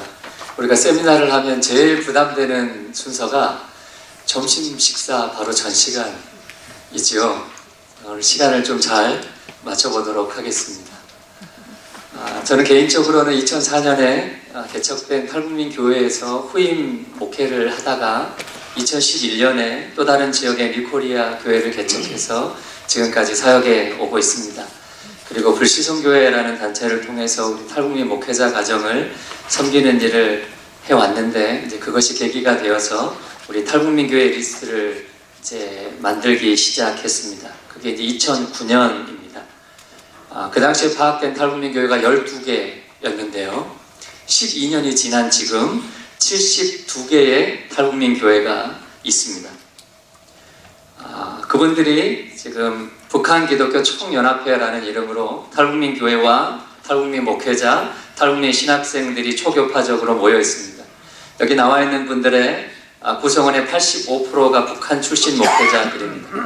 저희 안에 약 50여 개 탈북민 교회와 120여 명의 탈북민 사역자들이 모여서 우리 북한 선교의 건강한 토양을 만들고, 우리 동남아에 북한 선교사를 파송하고, 또 국내외 교회들과의 파트너십을 통해서 북한에 세워질 교회를 준비하고 있습니다. 제가 이제 오늘 다룰 내용들이 11페이지에 있는데요. 그 전에 이제 전체적으로 제가 브리핑을 한번 드리고, 그리고 이제 시간이 허락되는 대로 세부적인 사항들을 같이 한번 보도록 하겠습니다. 여러분, 북한 선교의 목적은요, 북한 땅에 교회가 세워지는 것입니다. 그런데 그 전 단계로, 북한에 세워질 교회의 전 단계로 남한 땅에서 북한 사람들이 세운 교회가 바로 탈북민 교회입니다. 여러분, 1948년에 대한민국이 시작된 이후로 한국교회 북한 선교의 동력은 북한에서 내려온 실향민 성도들이었습니다. 그리고 이분들이 세운 실향민 교회입니다. 그래서 이분들이 조국교회 북한 선교 50년을 견인을 했어요. 그런데 점점 세대가 지나가면서 그 힘이 약해질 무렵에 하나님께서 북한 사람들을 한국으로 보내기 시작했습니다. 그리고 2000년대 초반부터 신앙민교회의 북한 선교 바통을 탈북민교회가 이어받았습니다. 그리고 탈북민교회와 탈북민 성도들을 통해서 북한 선교가 훨씬 더 구체화되었습니다. 그래서 탈북민교회는요, 북한 선교의 엔진입니다. 그리고 오늘 이 자리에는 그 엔진이 과연 어느 정도 수준까지 올라와 있는지, 그리고 우리가 어떻게 함께 할 수 있는지를 도모하는 자리입니다. 여러분, 우리가 북한 선교가 필요하다는 것을 다 동의하지만 이 사역이 이제 지속되기가 어려운 몇 가지 요인들이 있더라고요. 첫 번째는 사실은 결과를 예측하기 어렵다는 것이죠. 내가 이만큼 쏟아부었는데 그 결실을 확인할 방법이 없다는 것이 가장 큰 고민입니다. 그리고 두 번째는 피부에 와닿지 않는다는 거예요. 우리가 믿음을 가지고 실천을 하지만 상상 속의 이야기에 머물러 있기 때문입니다. 여러분, 그럼 과연 정말로 북한 선교가 피부에 와닿지 않는 일인가? 여러분, 저 사진은 함경도 부산에서 온 청년과 함께 찍은, 오른쪽이 저고 왼쪽이 이제 청년인데 15년 전 사진입니다. 제가 저 사진을 좋아하는 이유는 저 따만 해도 제 머리카락이 풍성했기 때문입니다. 그래서 우리나라에 좀 재밌는 통계가 하나 있는데, 우리가 북한 주민을 2,500만으로 잡고 이제 북한에서 탈출해서 중국에 나와 있는 북한 사람들을 최소 15만에서 25만으로 잡습니다. 그리고 대한민국에 들어와 살고 있는 사람들을 이제 3,000명 미만으로 잡고, 미국이나 캐나다, 유럽에 나가 살고 있는 우리 북한 사람들을 2,500명에서 3,000명 정도로 잡습니다. 그러면 통계적으로요, 북한 주민 100명 중에 1명은 중국에 나와 살고 있고, 1000명 중에 1명은 한국에 나와 살고 있고, 10,000명 중에 1명은 이제 외국에 나가서 살고 있다는 이야기가 됩니다. 1000명 중에 1명이 한국에 사는 거예요. 여러분, 한국에 아파트가 많이 있잖아요. 일반적으로 15층 아파트에 그 10호까지 있는 복도식 아파트에 보통 인구가 500명이 삽니다. 여러분, 그러면요, 대한민국에 세워진 아파트 2동 집의 중에 한 집은 북한 사람이 사는 집이라는 이야기가 됩니다. 여러분, 2020년 기준으로 탈북 여성 46%가 결혼을 한 것으로 이렇게 카운팅이 되는데, 이 중에 2명 중에 1명은 남한 출신 배우자와 만나서 결혼 생활을 하고 있어요. 여러분, 이걸 단순하게 수치화하면요, 결혼 정년기에 있는 30세 이상 60세 미만 탈북 여성 1만 명 중에 5,000명이 남남북녀라는 이야기가, 남남북녀 커플이라는 이야기가 됩니다. 여러분, 오늘 5명의 강사들 중에 6인가요? 자, 2명이 북한 출신이에요. 그리고 3가정이 남북 결합 가정입니다. 여러분, 우리가 북한 사람과의 만남은 이미 우리의 일상이 되었습니다. 10년 후 사진인데요, 이제 머리숱이 많이 변했죠. 여러분, 우리가 북한 선교를 지속하기 어려운 이유 중에 하나로 꼽는 것이 결과를 예측하기 어렵다라는 것인데, 여러분, 이것은 북한 선교의 결과를 무엇으로 보느냐에 따라서 달라집니다. 여러분, 우리가 그동안 제가 이 사역을 하면서 북한 선교와 관련되어 있는 참 많은 분들을 만났는데 그분들을 만나면서 제가 특히 이해하기 어려운 사실이 하나 있었어요. 그게 뭐냐면, 북한 선교를 위해서 오랫동안 기도해온 분들이 정작 한국에 와 있는 북한 사람들에게는 관심이 없는 거예요. 통일이 되면 북한에 교회를 세우겠다고 준비하는 교회들이 정작 북한 사람들이 한국에서 세운 탈북민 교회에는 관심이 없는 거예요. 제가 참 이게 이상했습니다. 왜 그런가 보니까 이분들의 관심이 북한 사람들에게 있는 것이 아니라 북한 땅에 있더라고요. 이제 그런 마음으로 70년을 기도해도 북한 땅이 변하지 않으니까 마음이 실족되는 거예요. 어느 날 북한이 핵을 한번 쏘아 올리면 기도가 힘들어지는 거예요. 사역을 멈추는 거예요. 그런데 우리가 북한 선교의 결과, 북한 선교의 열매를 북한 땅이 아니라 북한 사람으로 보기 시작하면요, 이미 우리 주변에는 눈으로 확인 가능한 수많은 열매들이 있습니다. 그 대표적인 것이 탈북민 교회들이에요. 탈북민 교회 이야기를 하면 또 이제 우려하는 부분들이 하나가 있는데, 왜 탈북민 교회에는 탈북민 성도들만 모이는가라는 거예요. 개토화되는 것이 아닌가에 대해서 우려합니다. 여러분, 그런데 아까 용어에 이거는 오해인 것 같아요. 실상은 그렇지 않습니다. 저희 교회가 2011년에 탈북민 성도 3명이 모여서 시작을 했습니다. 그런데 13년이 지금 지난 시점에서 우리 성도 구성원이 어떻게 되냐면 북한 출신 50%, 남한 출신 40%, 중국 출신 10%. 중국 출신들은 한족과 조선족이 같이 있습니다. 남한 출신들은요, 실향민 자녀가 있고 북한의 마음을 품은 성도들이 있고 전혀 북한과 관심 없이 교회가 가까우니까 나오는 지역 주민들이 있어요. 여러분, 대부분의 탈북민 교회들이 북한 사람들만 모여서 시작을 했다가 북한, 남한, 중국, 북한, 남한, 중국, 외국인으로 이렇게 성도의 폭이 자연스럽게 확장되고 있어요. 여러분, 탈북민들이 모여 시작된 교회라는 그 구심력이 남북한의 성도들의 연합이라는 원심력을 끌어내고 있더라고요. 그래서 탈북민 교회는 계속해서 개척되어야 하겠습니다. 이것이 참 고무적인 이유가 또 하나 있는데, 저희가 작년 12월에 지금 탈북 신학대학원 학생이 30명 정도 되는데 이 중에 25명에 대한 현황을 정리할 기회가 있었어요. 전체 70%가 졸업 후에 나는 개척하거나 선교를 나가겠습니다 라고 응답을 했습니다. 그리고 지금 공부하고 있는 탈북 신학대학원생들의 80%가 이분들이 대한민국 입국 10년이 지난 시점에서 신학 공부를 시작했더라고요. 그리고 절반은 입국한 지 15년 이상 된 분입니다. 이게 무슨 말이냐면, 사실 초창기에 그 탈북민 사역자들은 한국에 오자마자 바로 신학을 하고 교회를 개척하는 경우가 참 많았어요. 그런데 지금 신학생들은요, 한국 사회를 충분히 경험하고 교회에서 훈련받고 신학으로 무장한 탈북 사역자들이 교회 개척 현장으로 들어오고 있어요. 그 결과로 지난 코로나19 3년 동안 탈북민 교회가 20% 증가가 했습니다. 그리고 최근에는 탈북 신학생이 남한 목회자의 남한교회 개척을 돕기 위해서 탈북민 교회에서 남한교회로 파송이 되었습니다. 교회 개척에 대한 야성이 시들해진 지금 시점에서 탈북민 교회는 한국 교회에 새로운 활력을 불어넣고 있습니다. 여러분, 이런 측면에서 북한 선교의 열매를 우리가 북한 땅이 아니라 북한 사람으로 보기 시작한다면 이미 우리 주변에는 확인 가능한 수많은 북한 선교의 열매가 있습니다. 대한민국의 상황만 봐서 이렇습니다.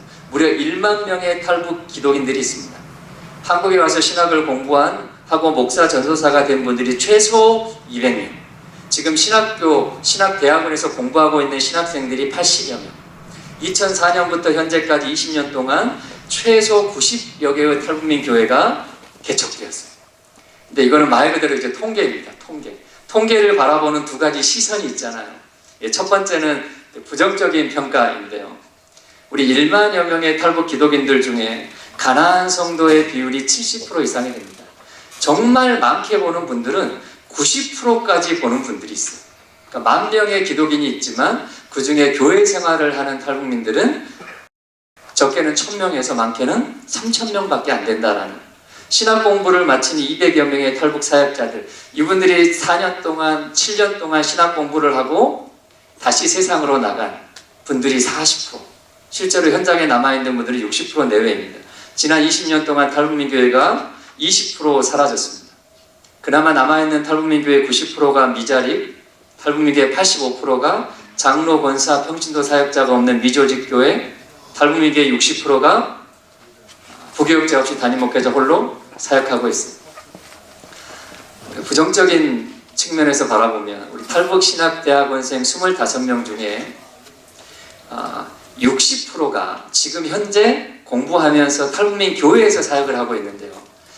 너희가 졸업하고 어디에서 사역할 것이냐라고 이제 체크하는 항목을 줬는데, 졸업 후에 탈북민 교회에서 사역하겠다라고 체크한 인원이 25명 중에 불과 5명밖에 안 나왔어요. 여기에 이제 선교 비전을 더블 체크한 3명을 빼면 실제 나는 정말 졸업하고 탈북민 교회를 섬기겠다라고 하는 예비의 자원은 2명밖에 안 됩니다. 그래서 앞으로도 탈북민 교회에 부교육자를 수급하고 함께 동역하는 그 인원들은 이제 정말 소수인 것으로 보입니다. 참 암울하죠. 그런데 긍정적인 평가는 훨씬 더 많습니다. 그럼 국내 3만여 명의 탈북민들 중에 최소 70% 이상이 복음을 전해 들었습니다. 10% 이상의 교회가 예배당을 매입하고 자립했어요. 여러분 이 말은 아까 90%가 미자립이라는 말과 같거든요. 여러분 탈북민 교회가 20년이 됐다고는 하지만 아직도 대부분의 교회가 10년 미만의 작은 교회들입니다. 초창기의 교회들이에요. 근데 대부분 한국 사회 생활이 낯선 사람들입니다. 그런 사람들이 모여있는 교회가 10% 이상이 자립하고 15%가 장로 권사를 세우고 조직교회의 모습을 갖춰나가고 있다는 것은 긍정적으로 해석돼야 될 부분입니다. 그럼 40%의 교회가 남북한 출신 부교역자를 초청해서 함께 사역하고 있고 드디어 출석 성도 100명 이상의 탈북민 교회가 나오기 시작했습니다. 그리고 남북한 성도의 비율이 50대 50에 가까워지고 있는 교회들이 생겨나기 시작했고 탈북민 교회가 탈북민 교회 안에만 머물러 있는 것이 아니라 탈북민 교회가 세워지지 않은 지역에 탈북민 전사를 파송해가지고 분립개척하는 일이 작년과 그 작년에 3번에 걸쳐서 있었습니다.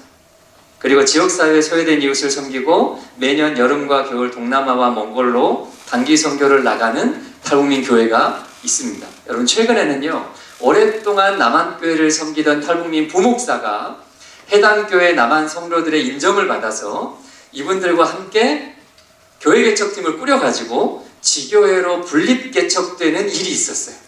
최초입니다. 이제 여러분들의 기도로 우리 탈북민 교회와 탈북민 목회자들은 양적으로 질적으로 계속해서 성장하고 있어요. 여러분 결론입니다. 탈북민 교회, 탈북민 목회자, 탈북민 성도 이것이 바로 하나님께서 조국 교회에 허락하신 북한 선교의 실제적이고 분명한 열매입니다. 여러분 북한 선교의 목적이 북한 땅에 교회를 세우는 것이라면 그 전 단계로 남한 땅에 세워진 북한 사람들의 교회에 우리의 시간과 열정을 쏟아붓는 것이 당연하지 않겠습니까? 여러분 이제 좀 탈북민교회 구체적인 모습들을 여러분 나눠 가진 프린트를 조금 보면서 시간이 허락되는 한도에서 살펴보도록 하겠습니다. 여러분 강의 한 11페이지 탈북민 교회 개요입니다. 제가 중간중간 건너뛰면서 읽어가겠습니다. 자, 일반적으로 탈북민 교회를 정의할 때 담임 목회자가 북한 출신이거나 성도 구성원 대부분이 탈북민인 교회 혹은 남한 출신 목회자가 국내 탈북민 사역을 주요 목표로 하여 개척된 교회를 통칭합니다.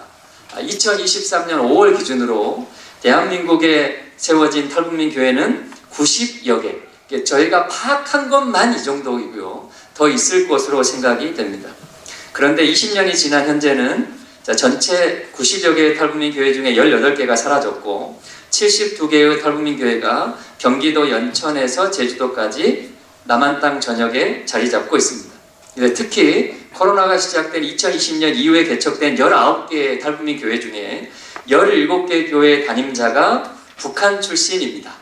이 중에 65%가 여성이고 65%가 전도사입니다. 여성 목회자에 의한 개척 그리고 이제 막 신학교를 졸업한 전도사를 통한 개척이 가속화되고 있습니다. 자, 2부 2024년 전국 탈북민교회 기본 현황 이제 몇 가지 항목으로 분류해 봤는데요. 첫 번째 예배당 소재지입니다. 13페이지에 있습니다. 서울, 경기, 인천 이런 수도권 지역에 80%의 교회가 모여 있습니다. 이제 이 지역에 전체 탈북민의 70% 정도가 모여 있기도 합니다. 탈북민 교회가 세워진 지역의 탈북민 거주 현황을 살펴보면 이제 그 지역에 살고 있는 탈북민 인구 대비 교회 숫자를 한번 환산해 봤습니다. 그 인구 대비 교회 숫자가 가장 많은 곳이 서울로 나왔고요. 200명당 교회 하나가 있었어요. 가장 적은 곳이 충남 세종입니다. 1790명당 1개로 나왔습니다. 그래서 앞으로 탈북민 교회가 개척이 될 때 이런 지역별 그 안배를 고려하는 것도 중요하겠습니다. 그럼 14페이지의 소속 교단인데요. 대한예수교 장로회가 49개로 전체 68%를 차지합니다. 이거를 각 이제 교단별로 이제 교파별로 살펴보면 가장 많은 곳이 통합 측, 그 다음에 합동 측, 그 다음에 기감 순서입니다. 이 세 개의 교단에 신학생들이 가장 많이 몰려 있기도 합니다. 담임 목회자 출신 지역은 북한이 47명으로 가장 많고 남한이 24명, 중국이 1명. 근데 이분도 한국으로 귀화를 했기 때문에 실제적으로 남한분인데요. 이 북한 출신 목회자가 목회하는 교회 수가 남한 출신 목회자가 목회하는 교회 숫자보다 2배 가까이 많습니다. 이 인원이 역정된 게 2015년이에요. 그 전까지는 남한 출신 목회자가 많았는데 그 이후로 탈북민 신학생들이 이제 졸업하고 목회 현장으로 들어오기 시작하면서 역전이 됐습니다. 담임 목회자 안수 여부는요, 남한 출신 목회자의 경우 선교사 1인을 제외한 전원이 목사 안수를 받은 반면 북한 출신 목회자의 경우 47명 중에 34명이 목사 안수를 받았습니다. 그러다 보니까 이제 교회 예식을 진행하는데 조금 어려움이 있어요. 세례를 준다든지 성찬을 진행한다든지. 그래서 이런 측면에서 주변 교회들의 협조와 협력이 많이 필요한 부분이 있습니다. 담임 목회자 성별은 이 부분 조금 재미있는데 남성 39명, 여성 33명인데요.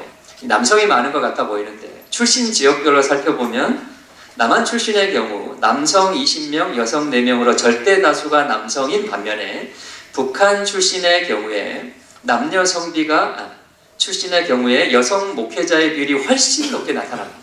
왜 그럴까 좀 생각해 보니까 국내 들어와 있는 탈북민 인구의 남녀 성비가 이제 남자 3, 여자 7로 여성들이 많기도 하고 또 이와 더불어서 우리 탈북민 목회 현장에서는 여성 리더십의 역할이 조금 더 선호되는 경우가 있기 때문에 이제 그런 게 아닌가 하는 측면도 있습니다. 자, 부교역자와 항종직, 우리 장로와 권사 유무인데요. 실질적인 평신도 사역자인 항존직 교인이 있는 교회는 전체 15% 수준입니다. 근데 이게 참 안타까운 것이 우리 탈북민 교회는 이제 성도들의 신앙뿐만 아니라 이분들의 한국 사회의 정착, 교육, 취업, 진로, 가정, 상담 이 모든 것을 다 감당하는 특징을 가지는데 이것을 담임 목사 홀로 감당하기에는 쉽지 않습니다. 그래서 함께 사랑의 수고를 감당하며 서로의 짐을 나눠줄 수 있는 동역자가 절실한데요. 부교역장의 경우에 재정 문제와도 직결되는 사안인 만큼 훈련된 평신도 사역자들의 유입이 시급한 실정입니다. 그럼 11페이지의 교세 현황을 보면 성도 숫자 40명 미만인 교회가 72%, 이 성도 숫자에는 아이들도 포함이 되어 있습니다. 전국의 72개 탈북민 교회 교인들, 이제 각 평균을 이제 다시 환산을 해보니까 전국의 72개 탈북민 교회에 약 2,600여 명의 성도들이 있는 것으로 추정이 됩니다. 근데 이 중에 이제 탈북민 성도들의 비율을 한번 생각해 보면 이제 북남 간의 비율을 이제 최대 80대 20 정도로 보면 탈북민 성도가 2,000명이 있는 거고요. 최소 60대 40으로 보면 1,600명 정도가 됩니다. 이러면 우리가 앞서 살펴봤던 1만 명의 탈북 기독인들 중에 가나안 성도가 70% 된다. 실제 이제 성도가 이제 3,000여 명이 된다라는 숫자가 이제 여기서 나오게 됩니다. 이제 최소 1,600에서 2,000인데 여기에 이제 남한 교회의 탈북민 부서에 다니고 있는 이 탈북민 성도를 대략 1,000명 정도를 잡습니다. 근데 그렇게 하면 거의 한 최대 3,000명 정도가 이제 교회에 출석하고 있다라고 살펴볼 수가 있습니다. 여러분 예배당 형태는요 상가 임대 형태가 아직 83% 정도입니다. 재정 상황을 보면 주일 헌금과 후원금을 포함한 월 수입이 200만 원 이하인 교회가 전체 68%에 이르는데요. 이제 몇몇 교회들이 500만 원 이상 이제 수입이 있는 교회들이 있는데 이 교회들을 빼면 월 평균 대략 177만 원 정도가 됩니다. 여러분 아까 탈북민 교회들의 예배당 소재지가 수도권이 80%라 그랬잖아요. 수도권 임대료가 2022년 12월 기준으로 대략 112만 원 정도임을 감안할 때 아까 수입에서 고정비용 임대료를 빼고 나머지 비용으로 관리비를 하고 신방을 하고 교회를 꾸려가고 식사를 준비하고 남은 것으로 이제 목회자 사례인데요. 대부분의 탈북민 교회들이 재정적으로 상당한 어려움을 겪고 있다는 것을 살펴볼 수 있습니다. 담임 목회자 사례는 사례 없음이 52%로 가장 많은 비중을 차지하고 75%의 교회가 담임 목회자 사례를 100만 원 이하로 책정, 말 그대로 책정입니다. 근데 실제로 지급되는 경우는 별개의 문제입니다. 대부분의 탈북민 교회가 사모님들이 생계를 위해서 일하고 자녀들은 방치가 됩니다. 그래서 한 가지 권면드리고 싶은 것은 교회를 찾아오시는 분들이 이제 긍휼의 마음을 가지고 항상 우리 목회자들에게 묻는 게, 여러분 교회에서 가장 힘든 가정, 가장 힘든 자녀가 누굽니까? 우리가 그분을 섬기겠습니다 라고 하는데, 탈북민교회에서 가장 힘든 가정은 탈북민 목회자 가정입니다. 근데 본인 스스로 이제 그런 얘기는 안 하죠. 그래서 여러분들 탈북민 교회를 생각할 때 탈북민 목회자 가정, 그리고 특별히 자녀들을 위해서 기도해 주시면 감사하겠습니다. 그럼 19페이지의 주요 사역과 목회 비전인데요. 탈북민 교회 사역의 특징은 일반적인 교회 사역과 더불어서 탈북민 정착 지원을 위한 NGO 사역, 북한 선교 동원을 위한 선교회 사역, 그룹홈, 대안학교 혹은 방과후 학교, 북한 내지 사역, 중국 내 부출 사역, 해외 양육 사역 등을 병행하고 있다는 것입니다. 이러한 탈북민 교회들의 주요 모토 중에 하나는 북한에 세워질 교회의 못자리가 되는 것입니다. 이 대부분의 교회들이 북한 선교뿐만 아니라 민족 복음화와 복음 통일, 그리고 열방 선교를 목회 비전으로 삼고 있습니다.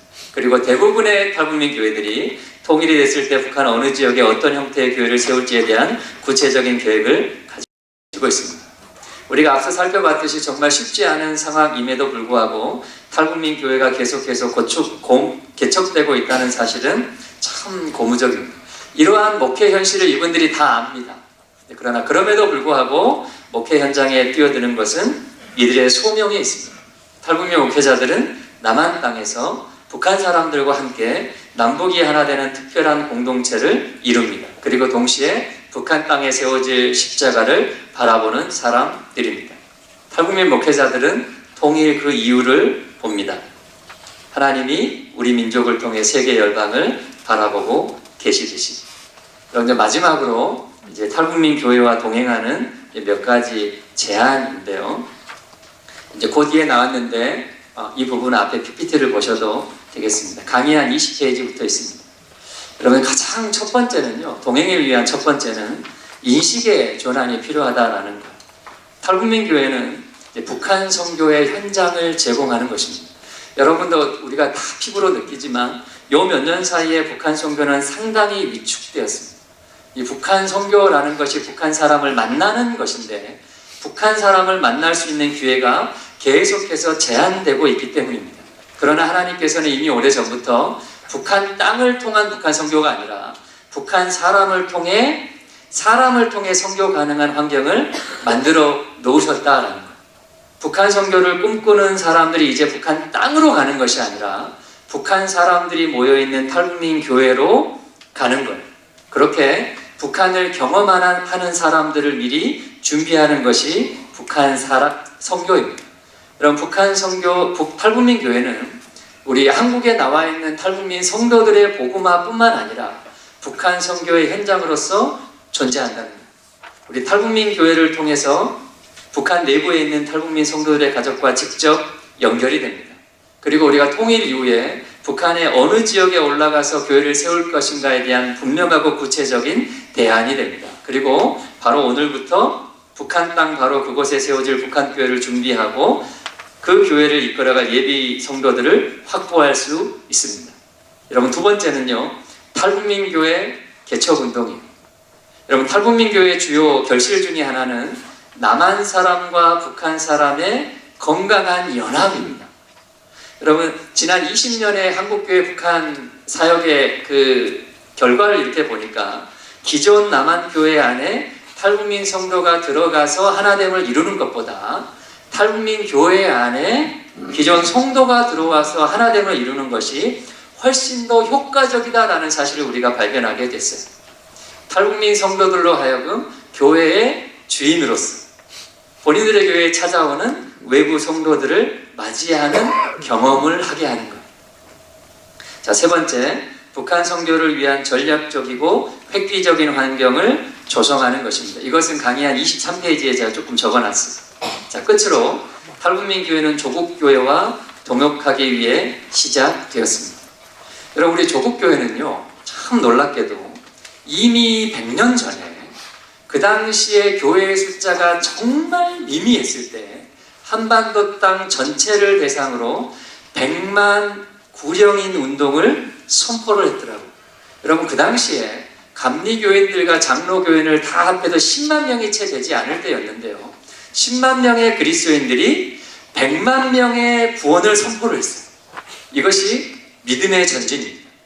여러분 지금 우리 한국과 해외 한인교회 성도가 1000만 명에 이르렀다라고 그러잖아요.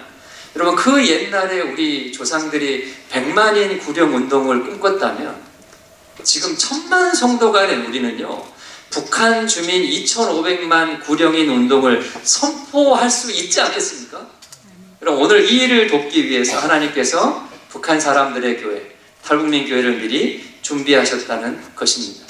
그래서 우리는 탈북민 교회와 함께하는 북한 선교를 그려보아야 하겠습니다. 이제 구체적인 방법들을 이제 매뉴얼한 것이 오늘 이제 북기총과 노보인K 그리고 4개 단체가 함께 준비한 동행 프로젝트입니다. 여러분 우리가 동행하기 시작할 때 하나님께서 우리 민족의 하나됨을 수년 내에 이루실 것입니다. 여러분 그동안 많이 수고해 오신 줄 압니다. 그런데 조금만 더 수고하십시다. 그래서 우리가 살아서 하나님께서 북한 땅의 문을 여시고 하나님 우리 민족을 통해 세계 열방을 변화시키실 그때를 함께 볼 수 있게 되기를 바랍니다. 이상입니다.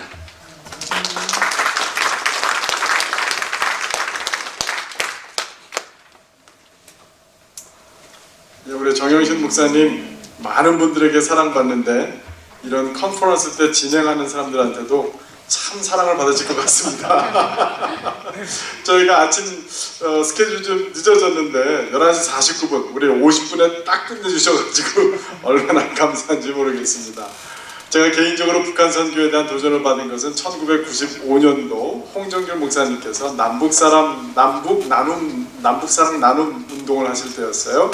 제가 그때 대학원생 시절이었는데 그 청년 집회에서 말씀을 하시는데 굉장히 많은 도전적인 얘기를 하셨는데 그 어린 나이에 제가 잊혀지지 않은 게 하나 있습니다. 그 당시에 이 전두환 대통령과 노태우 대통령에 대한 그 여론과 심판이 막 뜨거웠을 때였어요. 근데 홍정길 목사님이 무슨 말씀을 하시냐면 북한 분들이 이거를 이 재판이 어떻게 끝날지를 주시해 보고 있다라고 하더라고요. 그래서 그게 무슨 얘기인가 했더니 이제 남북 통일이 되면 남북 주도의 통일이 되면 이게 전범에 대한 얘기가 진행이 될 거고 민족 상잔에 대한 이거를 한국 사회가 얼마나 성숙해서 자기 민족에게 범한 범죄를 어떻게 해소하고 해결해 나갈 것인지가 북한 사회를 지탱하고 있는 엘리트층들에게 던져주는 메시지가 있다라는 것을 그때 아무것도 모르는 대학생들 집회에 하셨고 제가 아직도 기억이 남습니다. 아마 그 같은 논리로 우리가 탈북민들을 섬긴다라면 탈북민들이 남한 사회에 잘 적응하고 통합이 된다라면 한인 디아스포들이 우리를 사랑해 줬다라는 말이 북한 현지에 들어간다라면 아마 북한 분들도 마음 가운데 우리가 통일이 돼도 같이 살 수 있겠구나 라는 소망이 그들에게 생길 것 같아요. 저는 그런 면에서도 이 탈북민 선교 사역이 굉장히 중요하다라고 그들에게 던져주는 메시지가 있다라는 것을 함께 좀 나누고 싶었습니다. 우리 정영신 목사님이 저희 준비팀한테 혼나셨어요. 왜냐하면 요번에 미국에 오시면서 한 10개 교회 정도 탈북민 교회가 요번에 열매로 좀 동행 프로젝트 서로 연결이 되겠구나라고 10개 교회를 뽑아 오셨답니다.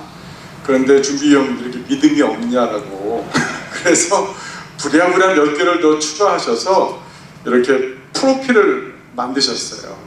그래서 앞에는 신상 명세나 교회 상황들에 대한 얘기가 나와 있고 뒷면에는 이렇게 교회 현재 교회 예배당 사진까지 이렇게 찍어 놓으신 프로필이 준비되어 있습니다. 점심시간이나 쉬시는 시간에 관심이 있으신 분들은 한번 살펴봐 주시면 좋겠고요. 제 마음 같아서는 오늘 여기서 제비뽑기를 하는 게 차라리 낫지 않을까 같은 생각을 들지만 여러분들 관심 있으신 분들 저 프론트 데스크에 이 폴더를 놓도록 하겠습니다. 가져가지 마시고 그러나 그 앞에서 좀 살펴봐 주시고 함께 기도해 주시면 감사하겠습니다. 저희들이 오늘만 끝나는 게 아니라 사실 내일 저희들 북한 선교 전략회의가 이 자리에서 같은 시간 10시에 있습니다. 우리 잠깐 좀 일어나 주시겠어요? 이창현 박사님, 저 뒤에 계신 우리 이창현 박사님은 평신도시지만 한국의 북한 전문대학원에서 박사학위를 받으셨고요. 요즘 우리 한반도를 둘러싼 정세가 수상하지 않습니까? 그래서 내일은 1시간 정도 앞에 발제를 오늘 이렇게 현 정세에 대한 얘기를 하고 이 변화되는 정세 가운데서 우리 참여하신 전문가들께서 북한 선교를 어떻게 해나가야 될지에 대한 패널 토의가 있을 것입니다. 내일도 꼭 참석해 주시면 감사하겠습니다. 또한 뒤에 가시면 제7기 미주 온라인 북한 선교 학교가 저희가 준비되어 있습니다. 3월 19일부터 바로 시작이 됩니다.